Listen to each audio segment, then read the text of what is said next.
Evolutions. They're a big part of Clash Royale. There's 32 that exist in the game, and today I'm going to be making a new one for every single card that doesn't already have one. We're going to be going in the list of common, rare, epic, legendary, and I'll just be talking about each one as we go. I'll be bouncing back and forth between this list and the actual tier list. I have every idea already written down here. Now, the way these evolutions work is that every 1 or 2 cycles you get a much more powerful version of an original card. I think it can lead to some really good stuff, but I also think it can be very frustrating, and some of these evolution designs are honestly just really egregious, and we're going to get into that because I am not nearly as positive on these as I was with a lot of the cards in the other video I made, which did surprisingly well. Thank you guys for watching. I didn't know there was such an audience for people talking about Clash Royale design, but clearly over 4,000 of you were genuinely interested in it, and I got a lot of comments saying that they enjoyed, so thanks guys. Hopefully this one can be more of the same for you. Starting off with the skeletons, this is a 2-cycle evolution where every time they land a hit, they multiply.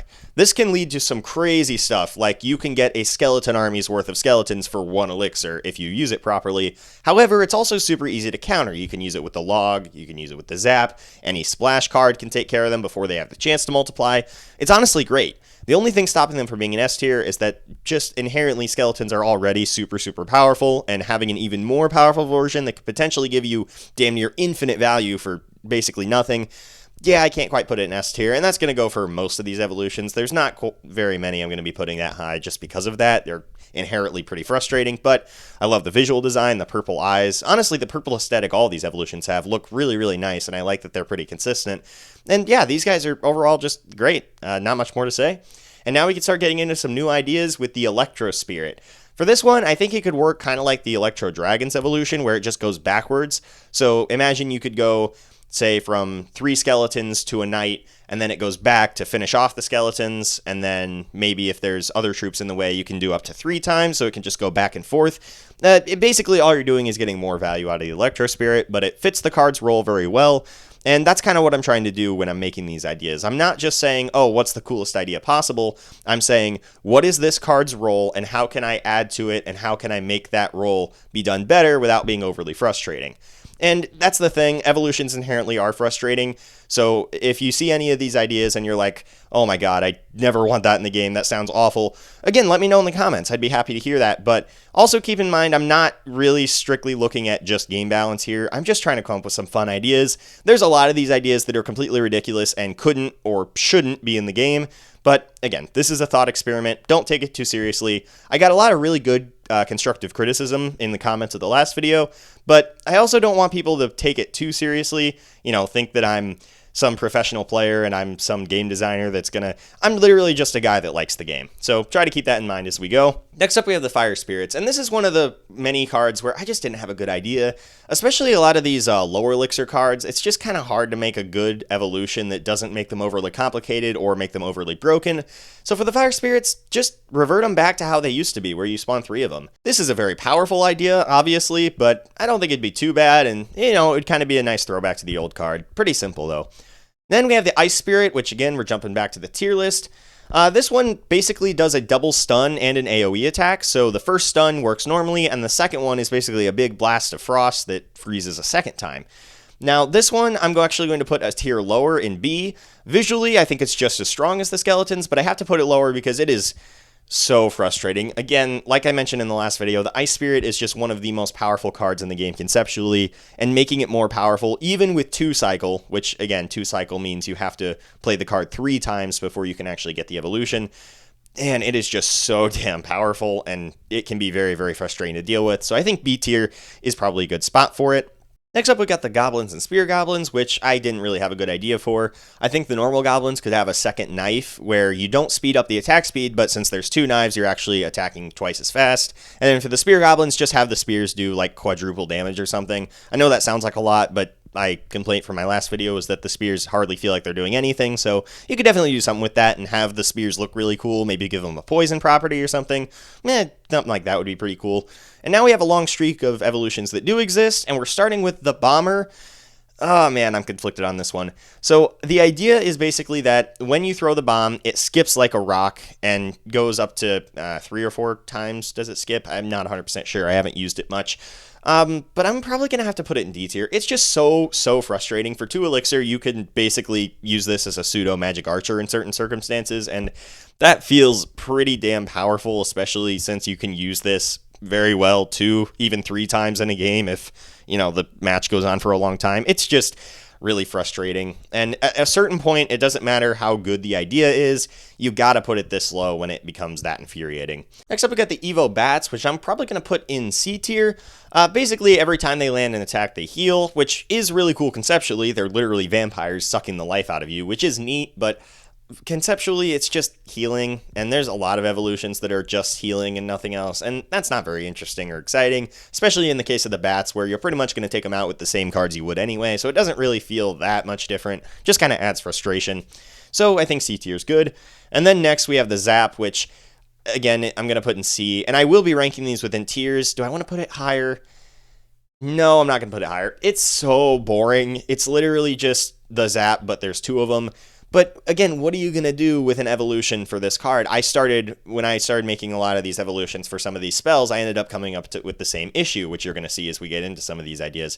There really isn't much you can do with these simple spells, so having it just work twice, yeah, that's about as good as you can do. It makes sense.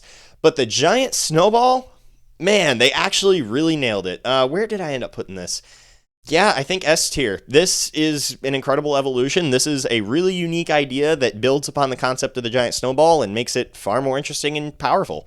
So basically, it works like a giant boulder that catches troops and like pushes them back. So you can use it to, say, get a P.E.K.K.A behind the opponent's tower if you're it won't block your push as easily, or you could use it to defend your graveyard or your miner or whatever else you got on the tower. Plus, you could use it on defense if there's like a big push and you could just push everything back, try again. It's super powerful, but doesn't feel super unfair, and the fact that it still slows down also builds on that concept just like the original card. Overall, fantastic. Love the visual design with all the body parts and the rocks in there. It's really cool stuff. And now we can start getting into some more ideas with the Berserker. So for her, I actually have a unique idea. One of the things I like about these evolutions is that some of them are pretty bold and actually do very unique things. Like, it's not like they're just, adding number tweaks or anything like that. There's some pretty significant and crazy changes going on. And Berserker is one of the ideas where I'm absolutely going to take advantage of that. So for this one, she's going to have some kind of spiky boots or something that allows her to stick to tanks, jump on their back, and start going to town with her axes. So this will basically mean that ground troops can't hit her because she's on the back of the tank, but air troops still can. This kind of fits her role as a tank killer pretty well, takes advantage of the attack speed, and again, it's just a really unique idea. We haven't seen a card quite like that in the game before. I think having air troops being able to attack her but not ground troops would be an interesting evolution of the card. And obviously these are going to be 2-cycle. I haven't mentioned which cycle these are going to be, but you can pretty much assume that any lower elixir card is going to be 2-cycle, any higher elixir card is going to be 1, but I will say any instances where I think there's a difference there and I have to say something specifically. Next up, we got the Archer evolution, and this is easily one of the best in the game. Easy S tier. Visually, I love the new outfit. I think they look great. The hairstyle being back is a great way to differentiate them. The purple bow, the sound effects they make, the way the arrows look, oh, it's all fantastic. And the ability is great too. You get extra range and the arrows home in, which is super powerful, but not broken. The archers are still just as easy to take out as they were before, so there's not too much frustration here. You just get more value, and it's really cool.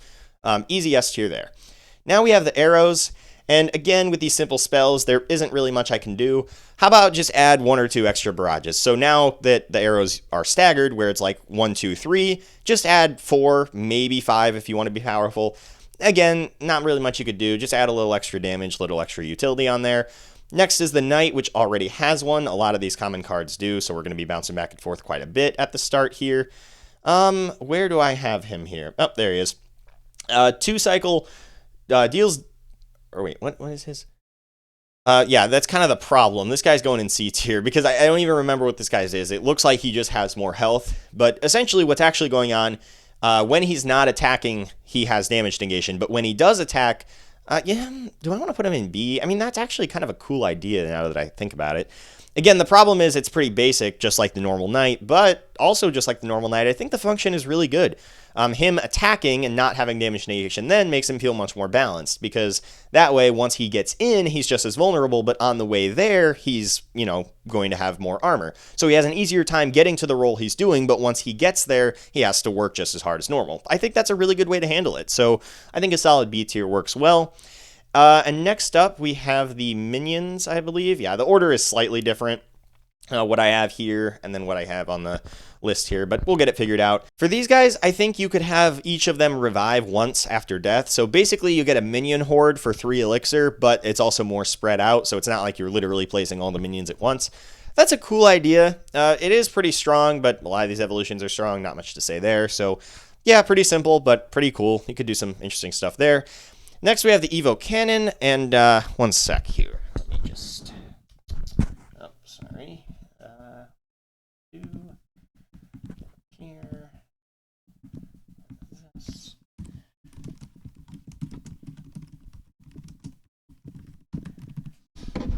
Okay, yeah, I think that's probably a good tier here. The Evo Cannon is one of the worst video game item designs I have ever seen.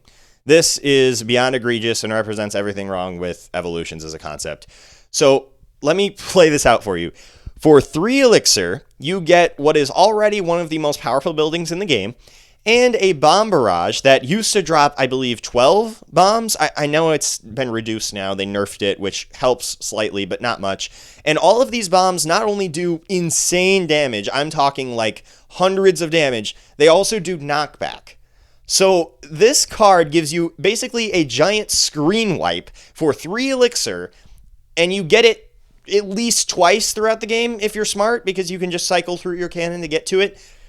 This is absurd defense, and I have no idea why they decided this was okay. And also the bomb tower was right there. The bomb tower, having it rain down instead, makes way more sense, because that's what the bomb tower does. It's a bunch of bombs. The cannon has nothing to do with it. And then it has wings, which look really, really cool, and I like the wings. Why not use them?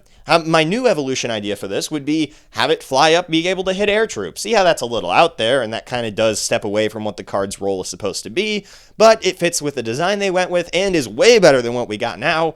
This is just absolutely absurd. You could take anyone that doesn't know what the game is, have them play like 2 matches so that they get the basic understanding of how the game works, then show them this Evo Cannon, just show them what it does for 3 elixir, and they're going to be like, yeah, that's bullshit. What is this? I mean, it's just absolutely insane. One of the most egregious designs in the game, easily.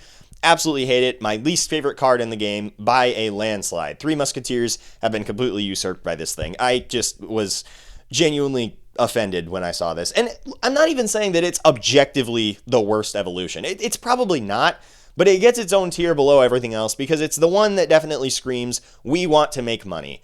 The cannon is 3 elixir, you get something super, super powerful, it's a super reliable building. Oh, we should make an evolution for this card because it's something mid-ladder players use that aren't good at the game, so they'll get better by just having a big free defense. That's stupid, and they do that a lot. A lot of these cards are mid-ladder cards that are only used by lesser experienced players, so that they'll be more encouraged to buy them. It's just so greedy. I don't want to get into it anymore. Just, yeah, putting this card in a tier of its own, absolutely deserved. Next, we have the Goblin Gang, and once again, I just don't have a good idea here. Just spawn 1 extra of each Goblin. Does what the card's trying to do, a little bit more powerful. You could definitely do some great stuff there. Maybe you could have the Goblin spawn like in the front, maybe on the side. You could kind of mess around with that, but really isn't too much going on there. And then one above that, we have the Skeleton Barrel, and my idea here is actually a 1 cycle. It's a cheap card, but we're going to have it a 1 cycle because it's not the most powerful evolution, so I want people to be able to use it as much as possible. And it's basically going to drop a weak bomb when it's destroyed. So kind of like the normal balloon does, but way, way less powerful. The idea here is that any defense your opponent has, like, it allows the skeletons to get to the tower easier because the bomb will kind of disperse whatever the defense is. Not a huge change, but definitely a welcome one. I think you could do some interesting stuff there. And the fact that bombs are so heavily associated with skeletons in the Clash Royale universe means it does kind of fit the card aesthetically too. Next we have the Evo Firecracker. I like the design a lot. I love the look of the, burst effect, but I don't care. This is still easily getting F tier. This is one of the most infuriating cards in the game by a landslide. you just get so much value, and it feels like you put no effort in. I've played in mid ladder. I played against this card a ton, and it just never feels good. It's not like, oh, I'm going to use the firecracker differently now because the burst is here. It's literally just, I'm going to use the firecracker, and now it's 3 times as annoying. Again, it works kind of like a magic archer, but way, way more powerful. Just, yeah, no. At some point, it doesn't matter how cool something is, how much I enjoy the design. It just gets so annoying that it doesn't matter anymore. And F tier, absolutely deserved for this card. Next is the Royal Delivery, and for this one, I had a few ideas. I thought maybe you could have like 2 drops, maybe you could have the Royal Recruit just have the Royal Recruit be evolved, something like that, but no, I think the best idea here would just be giving the Recruit a second shield. That way you could have much more defensive value out of it, but not a ton more, because the extra shield will just kind of stall for a little bit longer, so you could do some cool stuff there. I think that works. And the Skeleton Dragons are probably my laziest idea in this video, but just add a 3rd Skeleton Dragon. It's one of the few cards where you could get away with adding one and it wouldn't be too crazy, since these things are so fragile, don't deal that much damage anyway. I think it could be kind of cool. And then we have the Mortar Evolution, which is already in the game, and is easily the best one in the game, in my opinion. It's super, super powerful. Why it's powerful is super obvious, but it's not broken by any means. And for once, they actually did a card that isn't just abused by mid-ladder players, a card that everybody actually uses, so it doesn't feel like money grabbing or anything like that. And yeah, you just spawn a goblin wherever the rock lands, adding extra damage onto the tower, adding extra defense if you want to use it defensively.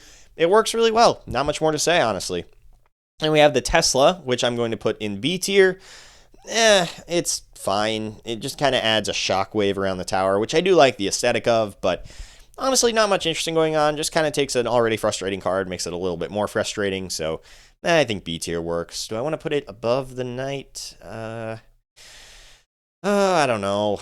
I'll probably put it down there, just the bottom of B. I think that works well. And then we have the Barbarians, which are kind of boring. You just kind of get enraged Barbarians every time they land an attack. They get more raged or whatever, do faster hit speed, little bit more damage, maybe, not 100% sure. Yeah, they do gain attack power and speed with each attack. It's just kind of boring. I don't really have much to say. I almost want to put it in D tier, but it's not offensively bad like the ones that I'm going to put down there, so I think that's a fine spot for it. Minion Horde is next, and simple. Minions get super weak shields, so you have to deal 1 extra hit to them, basically, in order to take care of them. Powerful, yes, but again, it's the Minion Horde. Nobody uses these cards anyway. Nobody really cares. And then we have the Rascals. Here's a really interesting one. I actually like the idea I came up with here a lot. Very, very different, and I don't think Clash Royale would ever do something like this with an evolution, but this is a thought experiment. I'm going to go wild. I'm going to come up with some unique ideas. Have the Rascal Boy go straight for buildings. So this way, you could have it basically work as a tank, and you would obviously have to have this be a 1 cycle so that, you could actually get value out of it, and you could use it as a pseudo win condition in your deck. And this way, you could still have the Rascal Girls doing what they normally do, having them as backup support, but the Rascal Boy actually has an easier time dealing damage and getting some stuff done. It still works defensively, too, because, him going for the building, he's going to still block troops. It's a great idea. I think you could do some cool stuff with it. And the Royal Giant is another one that already exists in the game, and I don't really like this one. I'm going to put it in C tier. You know what? No, we're going to put it at the top of D. I like the visual design of it, and that's what was telling me C before, but nah, I can't do it. Basically, every time he shoots, it's recoil, pushes troops away from him. It helps what he's trying to do, protects him a lot better, but I'm just not really a huge fan of this one. It's not super creative. It can be really frustrating. It kind of limits what you can do defensively, and not my favorite. And we'll also grab the Royal Recruits while we're here, even though we do have Elite Barbarians to get to. We'll just get to them next. Basically, with these guys, they charge after their shield breaks, which is kind of cool. We're going to go bottom of C tier. I'll put them above the Barbarians, I guess. But I want to put them below. Yeah, actually, I'm going to put them below, and the main reason is because out of every evolution, these are the only ones where it's almost hard to tell what is different about their design. I don't really like that. I think it's kind of dumb, but the charge kind of works. It fits what the card's doing well enough. It's nothing crazy, but it makes sense. And then finally, for the commons, we have the Elite Barbarians, and for these, I think they could just be constantly under the effects of rage. Similar to the Barbarians, yes, but Makes sense because there's already a pretty big connection there, and having the elite barbarians be associated with rage is kind of what they're known for in the meta anyway. So yeah, that kind of makes sense. It would be almost a little bit of a tongue-in-cheek joke or something. Moving on to the rares, we actually have a lot more ideas and a lot less evolutions. There are just a lot of common evolutions for pretty obvious reasons because they wanted to use evolutions people actually have and can upgrade. So now we're going to start getting into much more ideas, much less tier list ranking. And starting with the heal spirit, very, very simple. Bring back the heal spell. Still does what the card's trying to do, but much more directly. So you can just place it wherever you want. It'll heal. Basically, however you want to balance the heal spirit, just balance the heal spell in that way, however they used to do it. Simple. Makes sense. The heal spell used to be 1 elixir anyway, so I think you could do some cool stuff with it. For the Ice Golem, I think he could constantly emit frost around his body, which slows down troops. So not only is he going to slow down troops once he's defeated, he's also going to slow them down as they're attacking him. This is powerful, fits what the card's trying to do, works pretty well. Now we have the Suspicious Bush, which is a card I heavily underrated when I made the tier list video last time. I would put this card much higher, probably an A tier. I just didn't understand how the card worked at the time, and I kind of admitted that in that video, but now that I understand what it's trying to do, it's basically like, okay, you have to waste elixir not defending my push because I'm throwing this in the other lane at the other building, and you have to do something about it. I really like that idea. I think it actually works well, and I think A tier is good. As for an evolution for it, I think it could grow thorns that deal damage to those that touch it. So this doesn't work like, oh, now the other troops can see it or anything. It works just the same, but any troops that walk past it are going to be dealt constant damage because of the thorns. And it's a pretty simple idea, but it fits well, and I like the idea of having an interaction where it deals damage even though neither troop interacts with each other directly. I think that's kind of a cool idea. And also, I would have to make that a 1 cycle because it's not a very powerful evolution at all. You're rarely going to use it with other cards there anyway, so even though it's only 2 elixir, I think 1 cycle is totally fine. Next up, we have the Tombstone, and here, just have it spawn guards until the Tombstone is destroyed. When it's destroyed, it can spawn normal skeletons, and when it's not destroyed and when it's still spawning skeletons, just have it spawn guards instead. Only 1 at a time, not 2 at a time for the sake of balance. And this would obviously be another 2 cycle, but yeah, I think that could be cool. Still fits what the card's trying to do, works defensively well. And also make sure, if you have to make the guards a little bit weaker, that's fine, but make sure the guards can't deal damage to the tower. I don't want players to have to respond to it every single time. It's a 3 elixir spawner building. That'd be kind of obnoxious. Next is the Mega Minion, and here's a very simple one. Each attack deals more damage than the last. So first attack, normal. Second attack, 1.2 times, 1.4 times, something like that. Have it keep racking up damage to where your opponent wants to get rid of it as soon as possible because it's going to absolutely destroy tanks with this evolution. So yeah, you could absolutely do some cool stuff there. And now we're jumping back over the tier list for a second with the Dart Goblin. He shoots poison darts. And I actually really like this one. I don't find him to be super useful, and that's why I'm going to put him at the top of B instead of A. Because a lot of the time, you're going to use the Dart Goblin to take care of smaller troops, and the poison doesn't really affect those. But you know what? No, we're going to put it in A. First of all, visually, it's one of my favorite evolutions, and the fact that the poison clouds stick around afterwards to deal with other troops that walk through it, it's really cool stuff. I think B tier actually works pretty well, but A tier is a little more appropriate. And now we have the Earthquake, a card I still do not like. And I'm going to say the evolution for this one stops troops from moving, but deals no extra damage. So it basically does the same thing the Earthquake normally does, except now the troops are completely stopped in place while it's going. Because now they just get a slowdown. The evolution, they're just going to be stopped completely. Makes it more annoying, makes it more powerful, but that's kind of what evolutions are. I didn't really have a choice, so that's what I'm going to do. All right, and for the Elixir Golem, I have a pretty bold one. This is a 2-cycle evolution where every time he splits, it will deal knockback. So you know how the Golem splits into the Golemites, it does knockback. Have the Elixir Golem do the same thing, preferably weaker because this card is already pretty damn strong for 3 Elixir. I don't mean strong in terms of how good the card is, I mean in terms of what offensive value you get. Ignore the giving your opponent Elixir thing. This card is incredibly, incredibly strong. That's the only thing that keeps it balanced. And yeah, no, I think that could work, just kind of splitting off the troops. Pretty simple, but gets the job done. And for the Fireball, very simple. Just have little trails come off of it. So I'm thinking you have the main Fireball and then little chunks are falling to the side. So it has a little bit of range to it. Those smaller ones are obviously going to be a lot weaker, but kind of cover more ground that way, get a few more smaller troops in there. Yeah, just kind of increase the radius a bit. I think that works. And then we have the Mini P.E.K.K.A. And here's my idea here. So the big problem with the mini P.E.K.K.A. and the thing that balances it is that it can't deal with small troops very well because of its super slow attack speed, and we're going to remedy that by giving it pancakes in its left hand. Or it holds the sword in its left hand. So give pancakes in the right hand. It will use those to smack away like skeletons or any small troops like that it doesn't want to have to hit with its sword. And I think the way you could do it is simply the pancakes deal a certain amount of damage, a very small amount of damage, and if the troop has small enough health that the mini P.E.K.K.A. will be able to take it out with one pancake slap, he'll just do the pancake instead of the sword. I think you could do some fun stuff with that. It makes it a much more powerful card offensively and helps defensively, of course. And you'd have to make the pancakes much, much faster. I'm thinking you could just go psh, psh, psh.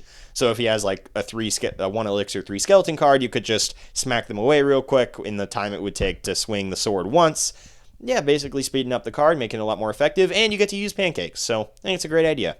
Back into some evolutions that already exist now, we have the Musketeer, which I'm going to put at the top of A tier.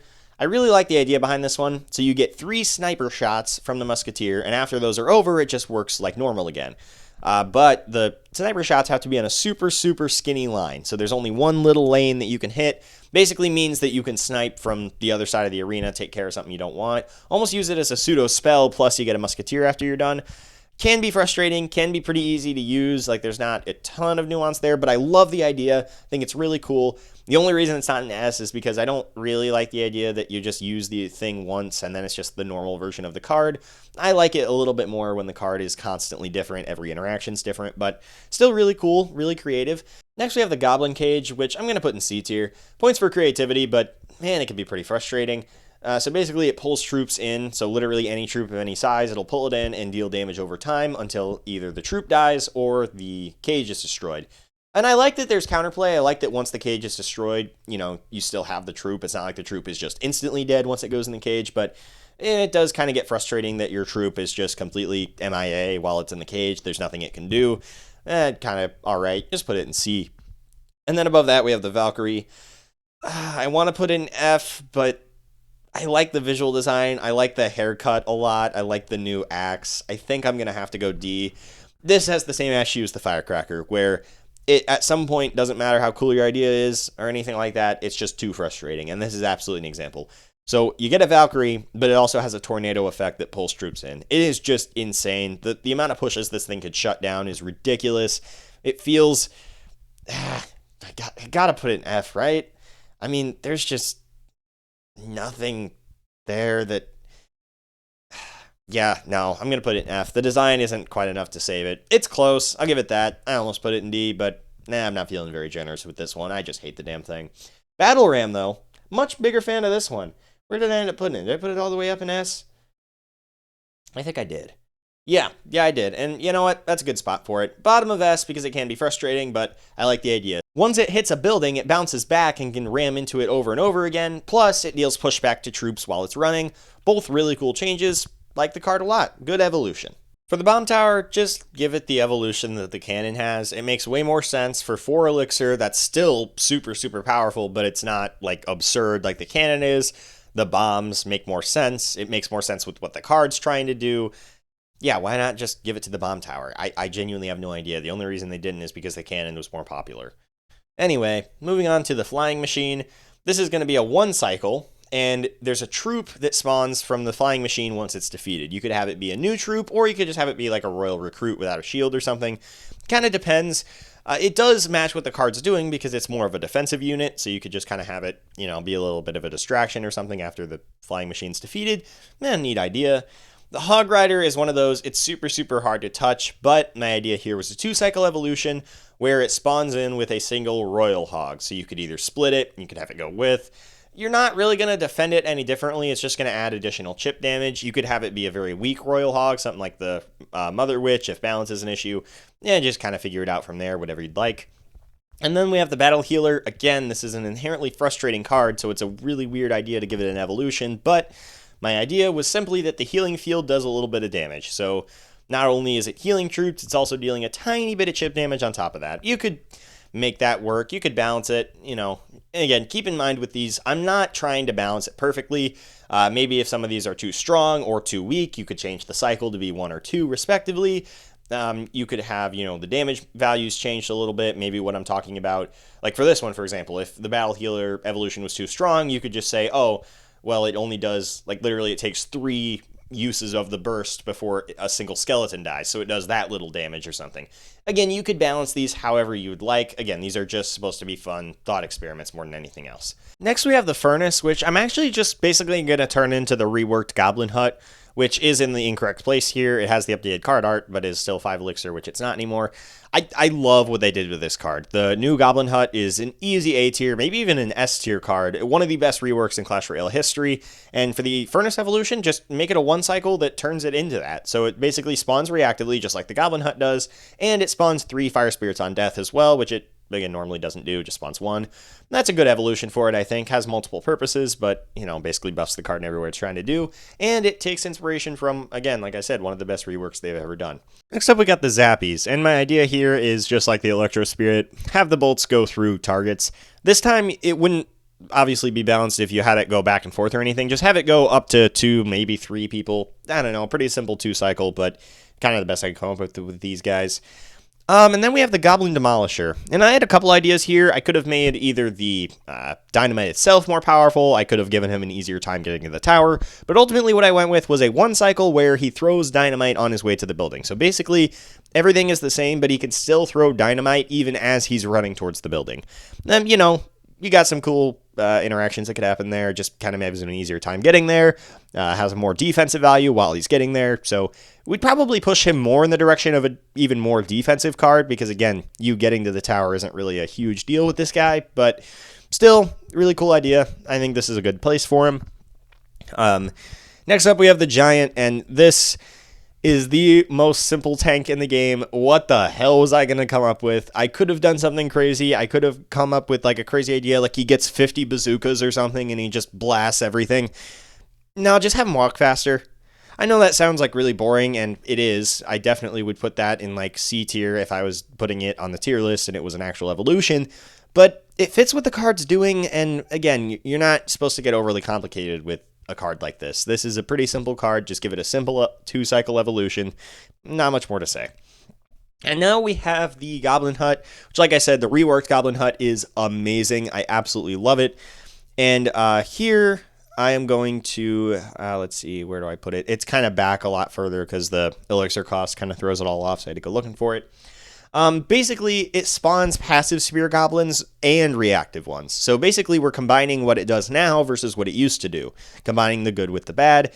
And yeah, I think it could work well because then you basically just get more spear goblins. Kind of has it work like it used to. I would definitely make this a 2 cycle though, so that we're not getting right back to where we were, where you still have to deal with annoying spawners. Yeah, overall, still just one of my favorite reworks in Clash Royale history, and I am so happy to come up with a new evolution for it. And now we have the Inferno Tower. Now I can fire 2 beams, but the second one's going to be a lot weaker. So maybe have it a slightly different color beam, like a purple beam. Again, keeping with the purple-pink theme all these evolutions have. It's a weaker one, but it does the same thing the normal beam's trying to do. I think you could have this deal with swarms a lot easier. Maybe something like that. Maybe it's like really fast. It does like a zap almost. You could have that be the beam instead. Just have it be little electric shocks or something to deal with swarms. A couple ideas you could do here, but yeah, that's kind of what I came up with.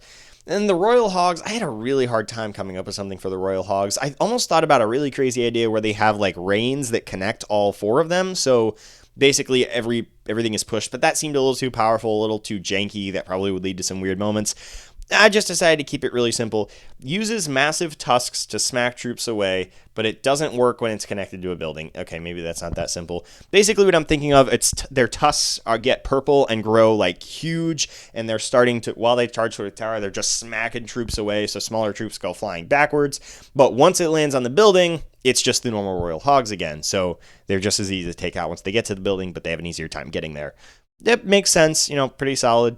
Overall, not much more to say. Then we have the rocket, and for this one, I didn't really have any good ideas. Again, just leave a circling ring of fire at the bottom that lingers for a while. Maybe if you're using it defensively, it can cover swarms that come up behind it or something. Not much to say. For the Barbarian Hut, I could have done, like, basically reworked the Barbarian Hut to work like the new Goblin Hut does, but instead, just have it spawn elite barbarians one at a time, obviously, and also much, much slower, and the normal barbarians upon death. So it's not going to spawn elite barbarians on death. Would this be infuriating? Yes, absolutely. But you know what? This is a thought experiment. I'm not actually putting these cards in the game, just kind of having fun here. So I think that kind of works out. And then the Elixir Collector. Okay, this is actually one of my favorite ideas. I thought I would have nothing here. I thought I'd have to do something really boring, like just increasing the cost. But no, I have a unique one. So there's going to be an extra little attachment to the Elixir Collector that will shoot a giant gush of Elixir up. And what that does is block spells. So any spell that comes at it is going to get blocked. Now, I don't think it needs to like reflect the spell or anything like that. You don't have to do anything crazy like the monk. But having it be able to defend itself against spells a little bit easier would be kind of good. Don't mind the idea that much. It does make an already annoying card even more annoying, yes, but it's something, and if you're going to make an evolution for every card, I think this is actually a pretty good idea for this one. And then for the Three Musketeers, I think they're all going to share a shield. And what I mean by that is, if you throw a fireball at one of them and only hit one, the shield is broken for all of them. But if you hit all three at once, also the shield is broken. You get the same result no matter what. So this means that they're still defended from spells, but they're not super powerful, like all three of them get their own shield or something stupid. And I don't know how you could visualize this. You'd have a couple different ways to do it, but yeah, I think this overall really good and way better than the idea of just literally making all three of them evolutions of the regular Musketeers variety. That would be absolutely terrible. And now we're on to the epics. And for the mirror, I have one of my most ridiculous ideas, probably the most ridiculous idea, and the one I probably would want in the game the least. You copy your opponent's last card for +2 Elixir. And if you're thinking about the Three Musketeers, it just wouldn't work. Nobody uses Three Musketeers anyway, who cares? So, yeah, you have to play +2 Elixir, and you can spawn your opponent's card for 1 extra king level. This is ridiculous. There are so many reasons this shouldn't be in the game, but I love the idea. Absolutely had to do it. And if you do want a more realistic idea, just have it mirror evolutions. You can mirror an evolution like once, maybe twice per match, something like that. I don't know. I just thought I'd go crazy with this idea because it's kind of a crazy card. For the Barbarian Barrel, I really, really like this one. The barrel travels much further. It travels about the same distance as the log does. So when you throw the barrel at the tower, the Barbarian's going to land right on the tower. So your opponent does have to defend it. Gives it more defensive value. Actually gives it a little bit of offensive value. So you could argue making it a 1 cycle, but that is also pretty strong. So I'm going to leave it a 2 cycle. Finally, we get back to another card that actually has one, the Wall Breakers. Oh, I forgot to do the wizard completely. Whoops, I totally missed him. Did I forget any other cards? No, I literally just missed the wizard somehow. Okay, I guess we'll do the wizard and the wall breakers real quick. So the wizard gets a fire shield that surrounds him, and it can push back troops when it explodes. And I like that idea. I'm going to give it a solid B tier. Again, like the musketeer, it does kind of have the issue where it's, once the shield is gone, it's just kind of there, just kind of a normal wizard. But I think it fits well. It's not broken or anything, nowhere near offensive or anything, just kind of a dull, generic idea. And I also love that he says Evo Wizard when he spawns in. I think that's kind of fun. And so now we're getting back into the epics with the wall breakers. I'm going to give these guys a B tier as well. Basically, there's 2 of them. This one's kind of hard to explain. So they're standing on top of barrels at first, but if you destroy the barrels, they're still going to go on foot and go towards the tower. They just have a way easier time getting to the tower. Probably too easy of a time. I love the visual design, though. That is easily one of my favorite looking evolutions. I think it kind of does match what the card's trying to do fairly well. So I think B tier works. I'll probably throw it at the bottom of B, and that's fine. And then we got the Rage, which is not on here. I'm just going to go back to this list here. For this one, this is a weird gimmicky spell. Like, what are you going to do? Have about this, a reverse rage effect on your opponent's troops. So it's buffing your troops and nerfing your opponents. Sounds broken, probably would be, but we're going to go with it. And then for the Goblin Curse, we have another one. This one is weird too. So the goblin's health is going to reflect the troop. So for example, now, not literally, I'm not saying you kill a P.E.K.K.A. with the Goblin Curse and then the goblin that spawns has a P.E.K.K.A. That would be insane. Maybe like, if small troops would be like they would die like normal goblins, but the bigger the troop, the more health the goblin's going to have, up to the point where, let's say you do get a P.E.K.K.A., that goblin would have I don't know. I can't say a ridiculous amount of health. It's hard to throw out numbers because if I throw out the wrong number, I'm going to get a bunch of comments freaking out like, oh my God, you could never do that. But then if I throw too low of a number, people are going to say the opposite. Again, don't get too caught up in the weeds with the numbers themselves. Just more so the idea here is to balance it, however, and, make the goblins have different health based on the troop that kills in the thing. And also, I put this card way, way too high when I did the tier list video because I totally forgot that it had a buff effect. It buffs all your troops. That is stupid. That should not be in the game. I would put that at like B tier. I don't think it should have that property whatsoever. I think that's kind of dumb. For the skeleton army, again, I didn't have anything for this. Just add 1.5 times the amount of skeletons. Makes it much more powerful, obviously, but you're still going to defend it the same way. The counterplay is exactly the same. Again, a lot of these cards like this one, I just kind of had to throw something out, and that's what I got. For the guards, I have a really fun idea. Once the shield is broken, they do triple damage. So, again, this does kind of have the Musketeer Wizard issue, where the card's basically normal for a lot of it, but once the shield is broken, you get way, way more damage. This means your opponent isn't going to throw arrows on it. Sure as hell ain't going to throw arrows on it because then your tank's just going to get obliterated. Makes the card much more powerful if you use it properly, but the counterplay is also pretty much exactly the same. The way you use it's going to be pretty much the same. You just have to be much, much more careful. Kind of reflects how the skeletons work and how that evolution affects the game. I think it's actually a pretty fun idea. And then we're going to jump over to the Goblin Barrel. Get that evolution done. So I really, really love the idea here. I'm going to put this in A. Can't quite put it in S because it's frustrating, but the idea is that it mirrors the card. So if you put it on the top left of the arena, it's going to spawn the copies or the decoys or whatever you want to call it on the top right. Now, it's pretty obvious which one's real, which one's fake, but I love the idea that you have to defend both lanes because obviously 99% of the time, this is going to be placed directly on your opponent's tower somewhere, so it's going to reflect that on the other side. Again, depending on what your strategy is, you are going to have to defend most buildings, but at the same time, I might even want to put no, I'm going to put it in A. I still like the idea. Bottom of A tier, though, because if you have a match where, let's say you have 1,500 health left on one tower and you haven't touched the other tower, the extra Goblin Barrel, I can just not defend it, and it doesn't really matter. Like, it's not going to really have much of an impact on the match. So, yeah, give it a solid A. And I think that's a good spot for it. And then we have the Tornado. And this idea is pretty simple. There's going to be a bunch of extra debris in the Tornado, like rocks spinning around, and it just does more damage. It's really hard to make these super versatile cards, give them an evolution, because they're so versatile, it's hard to, make everything it does better without sacrificing certain other aspects. Like, again, I could make the pulling troops to the tower part better, but that wouldn't really affect dealing with swarms or anything. But universal damage buff, that does it. And I think the purple rocks flying all over the Tornado could be really cool.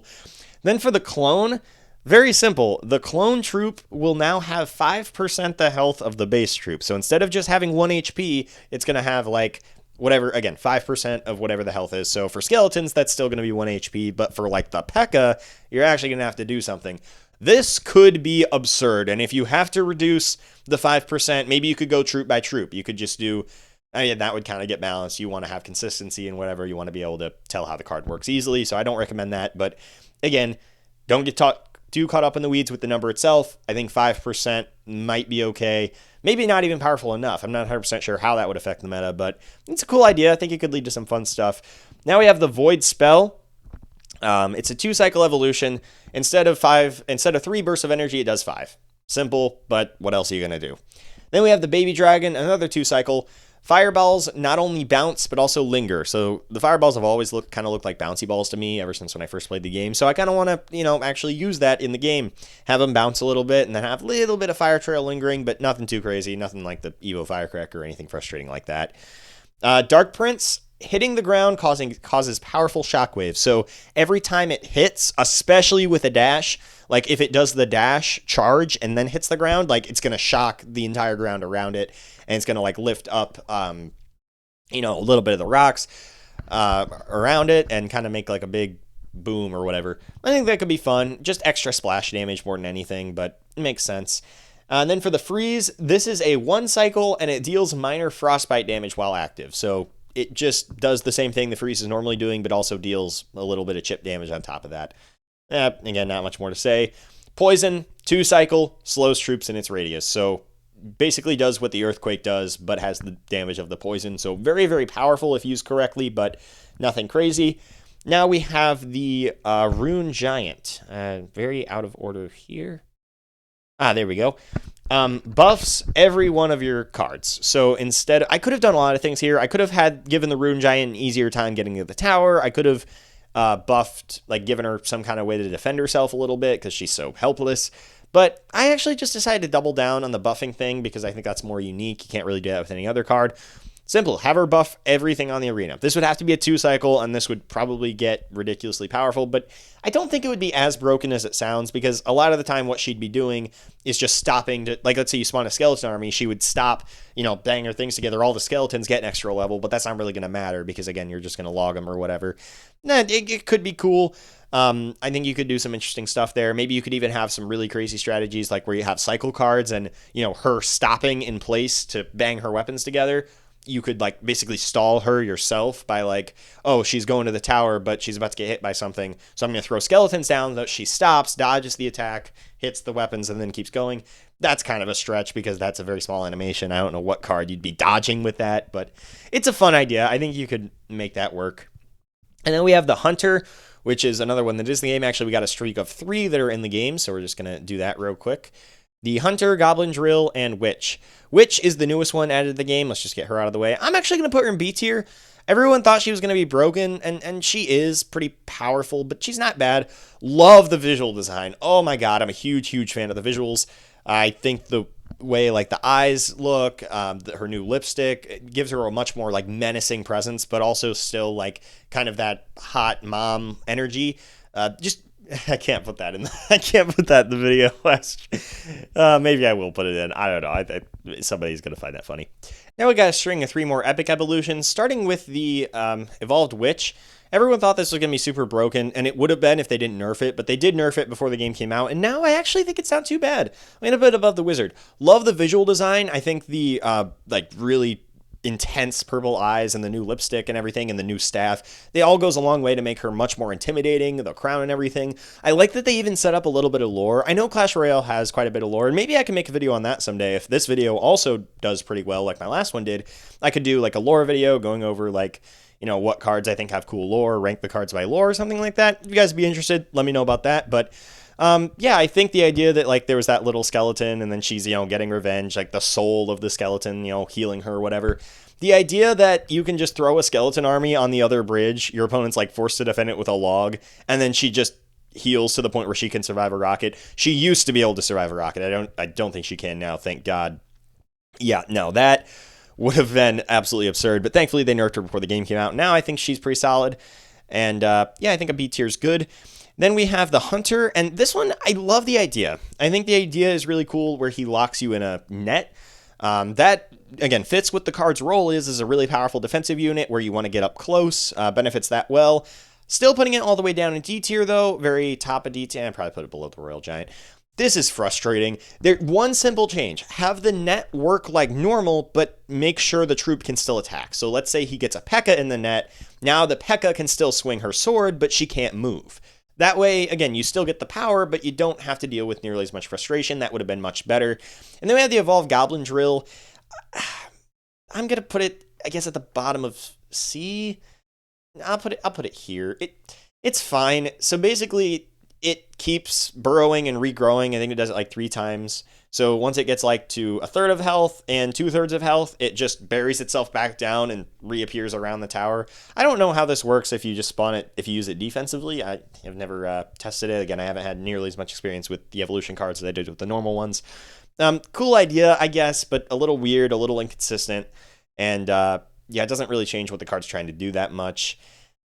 Do I want to put it in? Yeah, I'm going to put it in D because it doesn't really do much. Like, I like the idea behind it, but that alone isn't enough.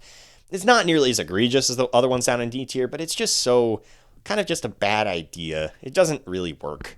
So maybe someone in the comments is a huge fan of this evolution and want to tell me why it's great, but not personally, not a big fan. Well, if you want to join Chick-fil-A, you can do that, I guess. I don't recommend it. Now we got the balloon evolution, and for this one, I think you could have a 1-cycle where there's an archer sitting in the balloon with the skeleton. So now it has a way to defend itself as it's trying to get to the tower a little bit. that this could work. You know, having it be 2 archers would be absurd, and I think that would be, again, you'd basically be getting 8 elixir value for 5, plus the archers are in the balloon, so they're kind of safe. But yeah, having 1 archer I think is a good happy medium, where the balloon can defend itself a little bit, but it's still not super powerful. That not bad. And then we have the prince. And okay, this one is very out there. I could see some people saying that this is a terrible idea. When the prince is charging, it's going to ignore troops. And what I mean by that is you can't just put like the goblin gang like off to the far right or whatever to get it away from your tower. It's going to keep going for the tower. You have to place troops right in front of it. So it will still be affected by troops, but it just ignores them and tries to go for the building. Now, once it is stopped, it will, like, it's not like, oh, it's going to hit a skeleton and then it's going to ignore the next 2 skeletons, go straight for the building. That would be pretty broken. It's actually going to stop and deal with the troops once it hits it. So this basically means you can have some much more interesting mind games like, okay, I know my opponent has to put the goblin gang right here, so I'm going to log it right away. Could be frustrating for that reason, but that's my idea for the card. And we're just going to do Electro Dragon and Execution right now because they're pretty close. We have Electro Dragon Evolution. This is honestly one of my favorites. I'm going to give this an S tier.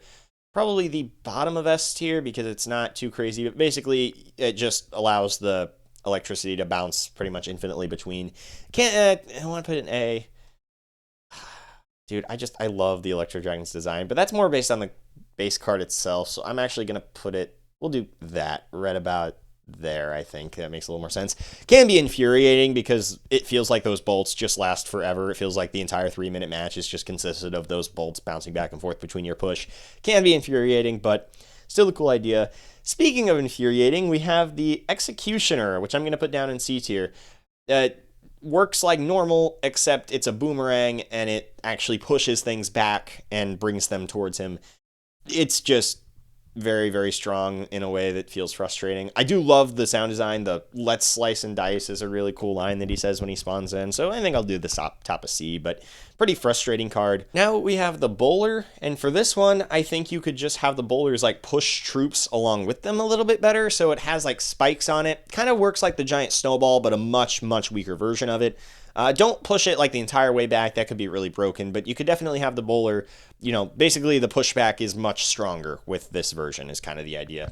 And then we have the Cannon Cart.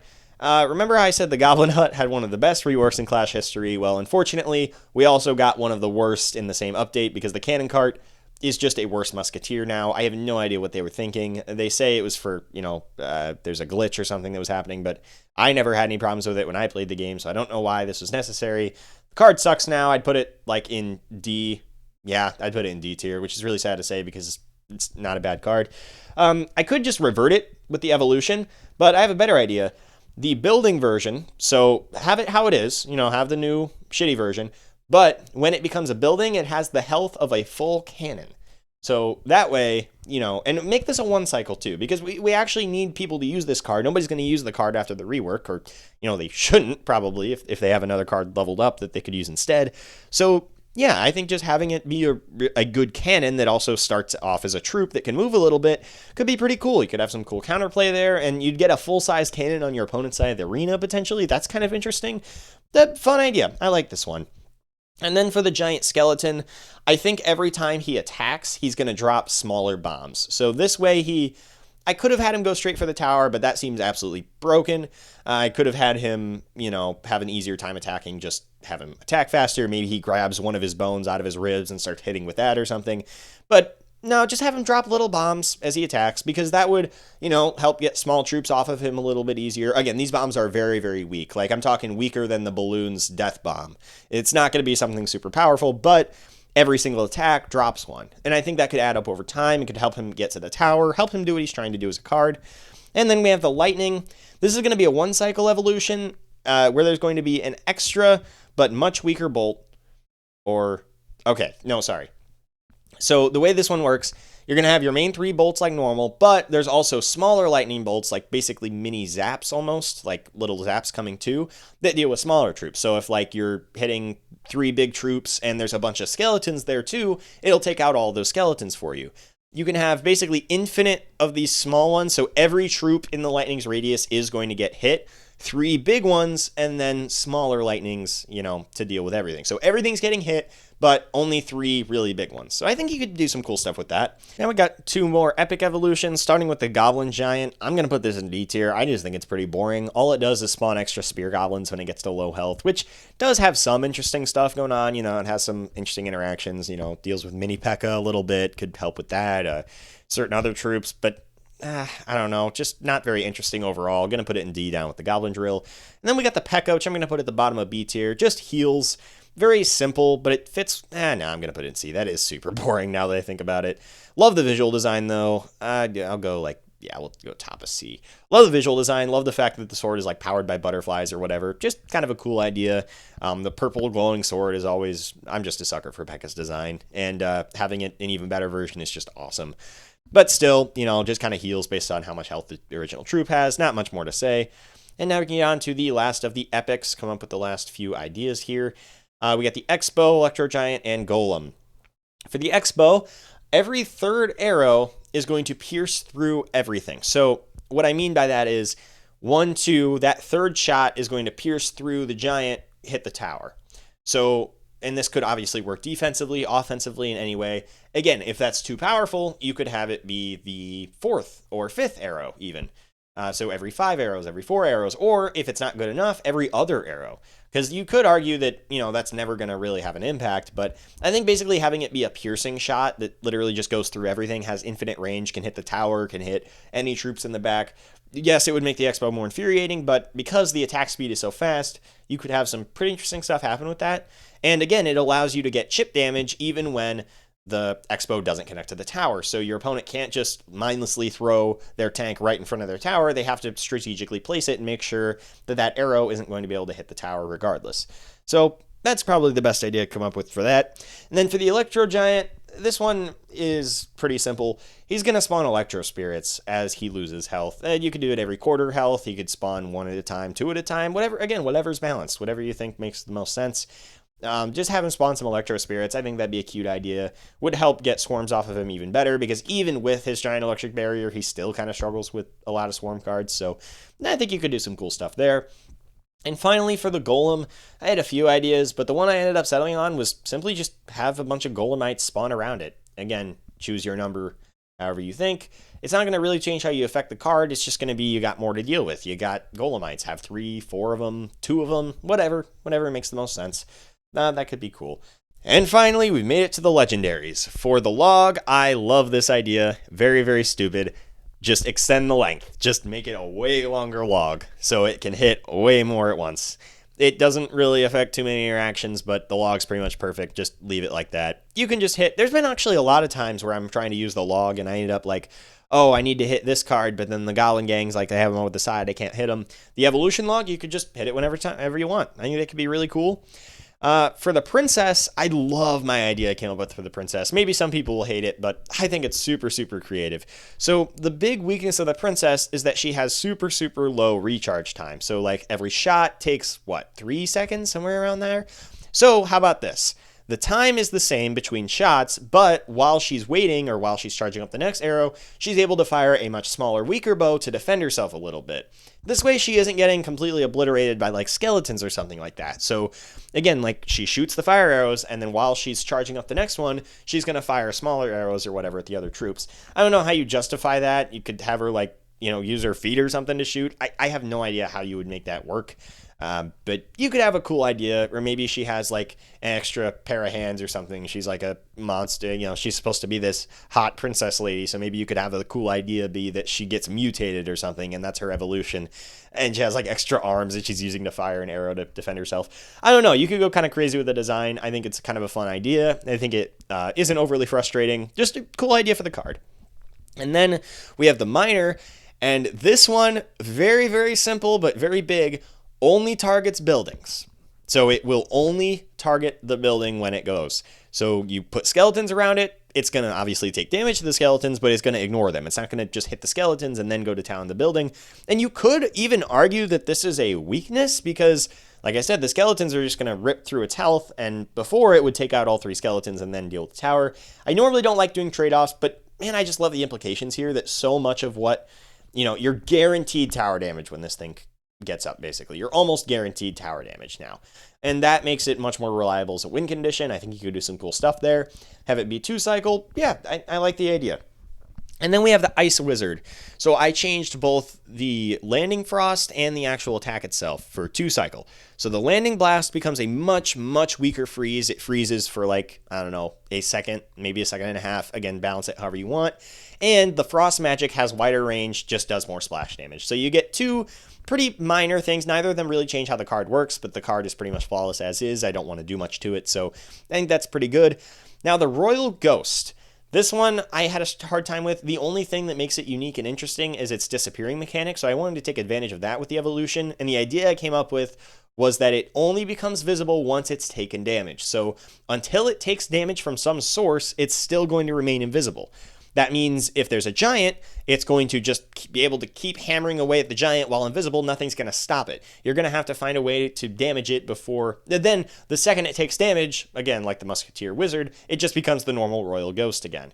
So, you know, it's not crazy, but it could lead to some interesting interactions, and it takes advantage of what the card is known for. So I think that works well. All right, next up we have the Bandit. Another one of my favorite ideas. I think this could be really, really, really fun. So the Bandit will prioritize dashing. So let's say there's a P.E.K.K.A. and the tower. You got the tower right up here, and then you got the P.E.K.K.A. back here. She will prioritize dashing. So even if she doesn't kill the troop, she's not going to dash to it and then start hitting with the stick. She's going to dash to it and then immediately dash to the next troop or building or tower or whatever. That could be really cool because, again, it takes advantage of the dash, and yet if there isn't a troop in dash range, she will continue to use the stick. And again, you could have her like, oh, if someone spawns a troop, she stops using the stick, or if that's too broken, just have her keep using the stick. She can only prioritize the dash if there's already a troop there. However you want to balance it, but I think that's a really fun and cool idea. One of my favorites I came up with, honestly. I think you could do some cool stuff with that. Fun evolution. And then the Fisherman, after the first fish slap, so again, the fish slap kind of slows opponents down a little bit. Then he'll start using a swordfish that deals extra damage. So he's going to smack you with he's going to do the fish slap, and then he's going to whip out a swordfish out of nowhere and just start hacking and slashing. Does a shit ton of damage that way. That would be really fun. And also, just as a little bonus, the hook can be a little bit faster too. And it just kind of helps it out a little bit. I think that's a cute idea. And the Inferno Dragon is actually the last idea I came up with. I had a hard time with this one, differentiating it from the Inferno Tower. The idea I came up with is that the laser is supercharged, dealing extra damage and releasing sparks for splash damage. So let's say you're focusing on the giant and you have minions up like above the giant. The sparks from the laser will start like dealing damage to the minions, and it'll basically do a little bit of chip damage. Not much, obviously, because you don't want it to be too broken, but this will help the Inferno Dragon not get distracted by smaller troops, help it focus on the main tank. I think that's a really cool idea there. Then we have the Electro Wizard, which, once again, I changed both the landing spell and the actual attack itself. Landing Zap becomes just a weaker version of the Lightning. Obviously, you can't just have it be one Lightning Bolt. That would be too broken, but have it be a weaker version of that. Have it be one of the Lightning Bolts, and then the Electric Shocks can also go through two enemies. So he'll shock, and then it'll bounce to the next one. If there's 3 troops, he'll hit 2 of them, and then basically hit the 3rd troop twice. Again, very powerful evolution, but I think you could do it well and, balance the numbers accordingly. I think it could work. I could have done a few things with the Phoenix. I thought about incorporating fire, like when it, spawns back in, it kind of like raises fire. But then I realized I never see the Phoenix actually spawn from an egg when I fight against this thing. So simply the first egg is guaranteed to hatch no matter what. That's the only change. It's simple. Have it be a 1-cycle. Just get this card used more, man. It's so pretty to look at. I love this thing. Then we have the Magic Archer, which is still easily my favorite card in the game, so I didn't want to change too much about it, but the best I could come up with is that there's 2 weaker arrows, so you got the main arrow going this way, and then you got the 2 ones that split off just a little bit. It makes it easier to snipe the tower, I guess. I don't really like this idea because it kind of makes it a little more brain dead, but it's the best I could come up with for it. And then we have the Lumberjack, and now I suppose I will head back over the tier list, throw that on there. I want to put this all the way up in A tier. The only reason it's not S is because it's just, oh my god, it's so powerful. Basically, the Rage spell will keep a Lumberjack Ghost in there. You know what? No, this is S tier. Because like I said in the last tier list, I am basing this assuming that they're perfectly balanced, and man, this is such a creative and unique idea. It's basically adding a whole new troop after the Lumberjack dies. And the real thing that pushes it into S, you can use your own rage spell to keep the ghost alive. So the ghost will stay as long as there is a rage in there. So theoretically, if you had a really shitty deck and you wanted to go crazy, you could do use the Evo Lumberjack, then right when it's about to run out, use the rage, and then right about when that's about to run out, mirror the rage. There's no way to damage the ghost, so it is going to keep racking on that damage, but man, it's just such a cool idea. Very, very frustrating, yes, but I just cannot get enough of how creative and ingenious this is. I want more unique and creative evolutions like this one. Such as the next idea I come up with, which hopefully is a good one. No, it's not. It's kind of boring. The Night Witch, the bats are going to be evolved, and the staff also is going to deal minor splash damage, helping both the Night Witch and the bats themselves. Again, I didn't really have a good idea for this one. That's kind of the best I could come up with. And the Mother Witch, here's a kind of crazy one. Every second hog, again, or third hog, fourth hog, whatever you got to do, becomes a royal hog. So just a much more powerful version. This could get infuriating. Especially if you have a graveyard deck or something, I could imagine this being absolutely absurd. But, balance it however you'd like. You can make it work. Then we have the Ram Rider. The first snare is going to lock the first troop it hits in place until the Ram Rider dies, but they can still attack. So basically what the Hunter does, but good, because instead of, having the troop locked in place and just being unable to do anything, it can actually still attack. So let's say you have a mini P.E.K.K.A you're trying to defend the Ram Rider with. Putting the mini P.E.K.K.A right next to the Ram Rider will still be able to hit it. So your opponent does have counterplay here, but I don't think I need to explain why having the troop locked in place to where it can't move is still a very, very powerful trait. And I think, having the opponent play around that, having you play around that could be pretty fun. And plus, like I said, just like with the Prince idea I had, it's going to make it much more obvious where your opponent's defense is going to be. So the mini P.E.K.K.A is going to have to be right next to the Ram Rider, otherwise it's not going to do anything. So you're going to have to, you can fireball, call it out a lot easier. You can have some cool ideas there. And then we have the Graveyard, and this is quite possible. No, I think this is just easily the most powerful evolution that I've come up with. I could be wrong, and let me know in the comments. Maybe this isn't as powerful as I'm thinking it's going to be. Simply put, the skeletons go straight for the building. And that means that your distraction troops they better do splash damage or they better have a fast attack speed because those skeletons are just going to completely ignore them and go straight for the tower. That could be absurd. And again, this could be the most broken evolution I did. But think about it. Like the Mother Witch isn't going to be able to do anything because her attack speed's pretty damn slow and they're going to ignore all those hogs she spawns in. They're just going to be absolutely terrorizing the tower. You're going to need to log it. You're going to need to fireball it. Again, super, super powerful idea, but it was a fun one and I kind of liked it. I thought it was pretty fun and creative, so I decided to go with it. Now we have the Goblin Machine. And this one, I'm kind of taking some inspiration from the Monk here. Both the third punch and the rockets themselves do minor knockback. So this just kind of helps the card defend a little bit better. Basically makes both the defense and the rockets themselves much more powerful. Not much more to say, just a pretty simple evolution. And then we have the Sparky. I love this one too. Man, I didn't realize, but all my favorite ideas came from the legendaries. I really like a lot of these legendary ideas I came up with.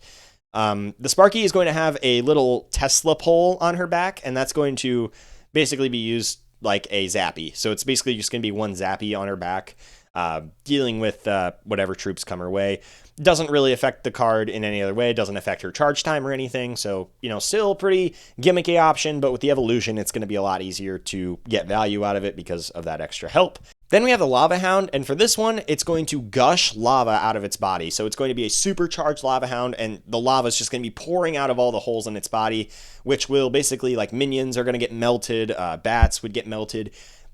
Again, this sounds like it could be absolutely broken. You could have the fire only burst out one time, only burst out every once in a while, have like a big cooldown on it. Again, there's a lot of different things you could do to balance this to make it work, and I think overall it'd be fun. And finally, we have the Mega Knight. This is the last evolution that is actually in the game. Launches troops back with uppercuts. This is going in D. No, it's going in F. No, Yeah, I'm just going in F with the Valkyrie. Again, just like the Valkyrie, the only reason I considered putting it higher is because I really like the visual design, and I love the Mega Knight. The way he says it is kind of cool. Again, terrible impression I did there, but that's fine. But man, again, this just represents the fact that they're just trying to make money off of this. They just, oh, it's a mid-ladder card, so we gotta, the mid-ladder is where we're gonna make all our money, so we gotta spend it on. Yeah, it's stupid. I'm not a fan of that, and yeah, I think having it in F tier is honestly pretty justified. Can be cool, but it's just kind of frustrating, and it doesn't really change how the card functions. You're not going to use it that much differently with it. Just kind of makes it more annoying. Yeah, I think F tier is where it's going to belong. And here's the final evolutions tier list of the ones in the game. I think it is a pretty solid list. I'm not sure if how agreeable a lot of this is. I know some people would just say, oh, they're all F tier because they're all $6, and that's absurd. But yeah, and I do agree that is kind of insane. And I think conceptually, evolutions are just kind of a greedy, way for Supercell to make money, and I'm not a huge fan of that. But when looking at the designs themselves, I do think there are some really, really cool and interesting ideas here. Like the ones I have in S tier, I think are overall really, really good designs, and I think there's some, really good value in this type of idea. I just think the way it was executed was very, very mixed, ranged from very, very mixed to absolutely atrocious. And yeah, so there's that tier list. Now we're actually going to finish things off with the champions. So I obviously giving the champions an evolution, probably a stupid idea regardless of how you spin it. And am I going to buff the abilities? Am I going to buff the card itself? Both? I don't know. I just kind of wrote down these ideas and we're just going to talk about them. Again, this kind of is just kind of a fun bonus at the end because giving these evolutions just sounds terrible. First up, we have the Little Prince, and his Royal Rescue ability is going to be heavily buffed. So Guardian, that's her name, I figured out. Guardian will land with a big slash downward. So it's going to be a big superhero landing, and that will deal with air troops, could kill a minion horde. And then she's also going to she's going to go bam. Oops, ow, I hit my knuckle. That was stupid. Anyway, big slam down with air defense, and then it's going to go 2 horizontal slashes, and then she just starts working like she normally did. The 2 horizontal slashes aren't going to propel her forward like they do normally. It's just going to be 2 standing still ones, but they're going to be pretty strong, and they're going to be able to push back troops. You could do some cool stuff here. Kind of an interesting idea, but it doesn't, again, this doesn't need to be in the game. And then we have the Skeleton King. So his soul summoning ability, he's going to take significantly reduced damage while he's summoning the skeletons. That way, it's a little easier to get the ability out, a little easier to pop it. You could even have him be have a little bit more defense while the skeletons are active if you want, if you need to make it a little more powerful, whatever you want to do. The Golden Knight, his dashing dash will push troops back as he's dashing. So his palm that he does, not only is it going to let him move to the next troop, it's going to push that troop back a little bit too. You could do some fun stuff there. I think that's an interesting idea. Also, the rework makes him, it does. I do like the rework now that I've actually seen it a little bit. I haven't had a ton of time with him, but the fact that he's dashing backwards definitely makes him better, but I wouldn't say he's absolutely broken or anything. I could be wrong. Again, I'm just a mid-ladder, so maybe there's some crazy stuff going on at the top level I'm not sure about. I always have to clarify these things because, if I say one thing that's incorrect, a lot of comments are going to be like, oh, you know nothing about the game, you're terrible, you're just whatever. So I got to make sure I'm very clear that I'm not 100% aware of some of these things. I'm just kind of talking. I'm just kind of a geek that's talking about this game because he loves it, not trying to make anything super serious. I'm not a voice of authority. I'm not, super good at the game. Keep all that stuff in mind when you're watching these videos. Next up, we have the Mighty Miner. And with the explosive escape ability, when the bomb explodes, a very weak miner is going to spawn. So basically, after the bomb explodes, there's going to be like a weaker miner sitting in that bomb or something ridiculous like that, and have the miner. So that way, you have a miner on that side and the Mighty Miner on the other side. I think you could do something fun there. It's a little goofy, but, cool.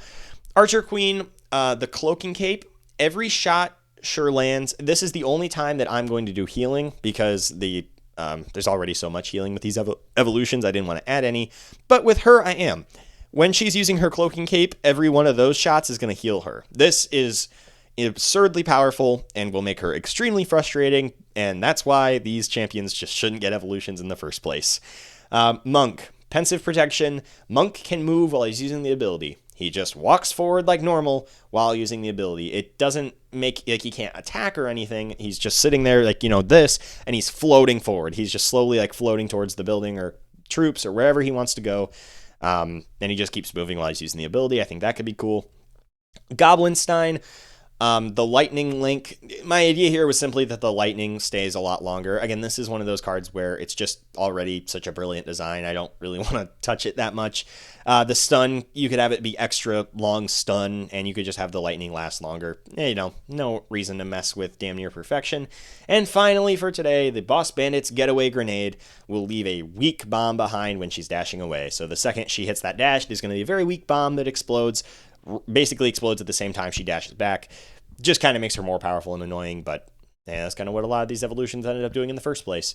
And that's going to do it. Thank you guys so much for watching. Like I said, I was pretty impressed with the last video's performance. I literally just got stoned and talked about Clash Royale for an hour and a half, but hey, people seem to really like it, so I decided to do the same thing here. And yeah, I hope you guys enjoyed. And like I said, I'll do that lore video. I could do some other aspect of the game's design. Maybe I could come up with new card ideas or something. I don't really have a good way to visualize a lot of these new cards, and I don't really want to use like an AI generated tool. That seems kind of lazy.